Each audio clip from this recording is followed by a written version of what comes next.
Student, आपका अपने tutor जी channel पर स्वागत है।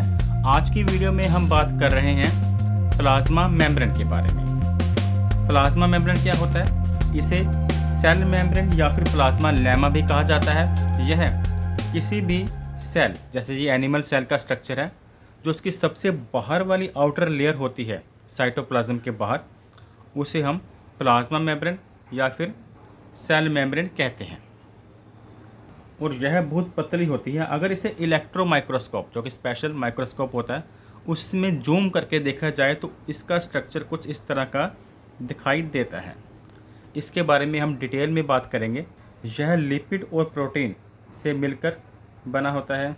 अगर इसके मीनिंग के बारे में लिखना हो तो लिख सकते हैं, the plasma membrane form the outer most boundary of cytoplasm. Cytoplasm की सबसे बाहर वाली ये लेयर होती है। इट इज़ एक्सट्रीमली डेलिकेट, यह बहुत ज़्यादा डेलिकेट यानी कि सॉफ्ट होती है। थिन, यह पतली होती है। इलास्टिक होती membrane which is selectively preamble, यह इलास्टिक होती है और यह सिलेक्टिव मटेरियल को ही अंदर आने या फिर बाहर जाने देती हैं। और यह फॉस्फोलिपिड बाई लेयर से बनी होती हैं। अगर इसका स्मॉलेस्ट यूनिट आप देखें ये वाला, तो आप कुछ इस तरह का दिखाई देगा। अगर इसको जूम करके देखें तो इसके दो पार्ट्स होते हैं, एक तो इसका हेड और एक इसकी टेल।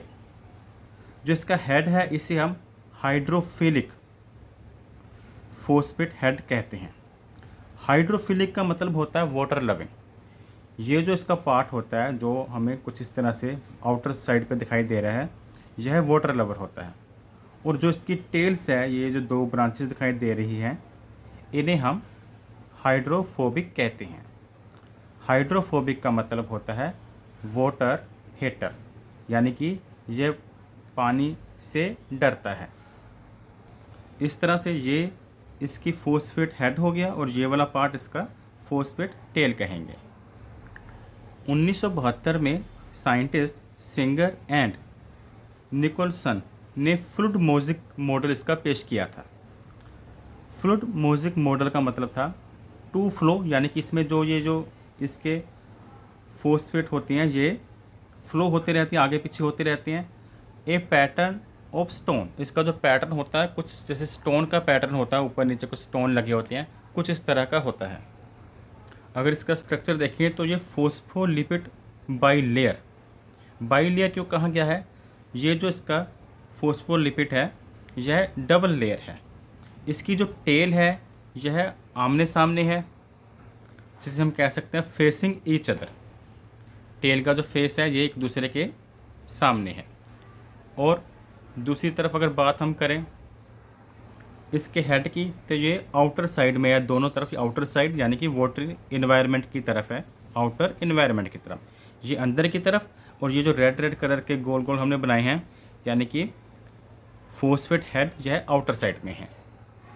इस स्ट्रक्चर में आपको हाइड्रोफिलिक यानी कि फोस्फोलिपिड के अलावा भी कुछ स्ट्रक्चर दिखाई दे रहे होंगे।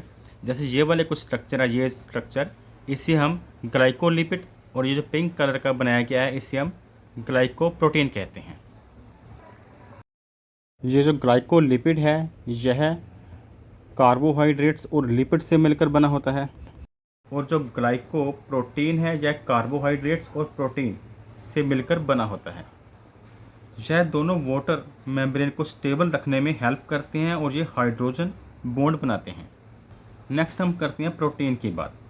प्रोटीन, इसमें दो तरह के प्रोटीन के स्ट्रक्चर है। एक तो है एक्सट्रिंसिक प्रोटीन, ये जो डार्क कलर का, ब्लू कलर का बना हुआ पार्ट्स एक्सट्रिंसिक प्रोटीन।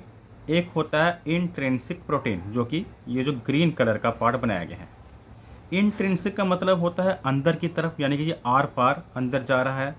और जो एक्सट्रिंसिक है यह आपको वन साइड लेयर में दिखाई देगा, या तो इस साइड पे दिखाई देता है, जैसे इस साइड पे दिखाई दे रहा है तो, और ये इधर से आर पार नहीं किया है। सेकंड, आपको ये वन साइड में एक ये वाला पार्ट दिखाई दे रहा है, ये भी आर पार नहीं है। और जो इंट्रिंसिक प्रोटीन होता है कुछ मटेरियल को आर पार जाने में हेल्प करते हैं।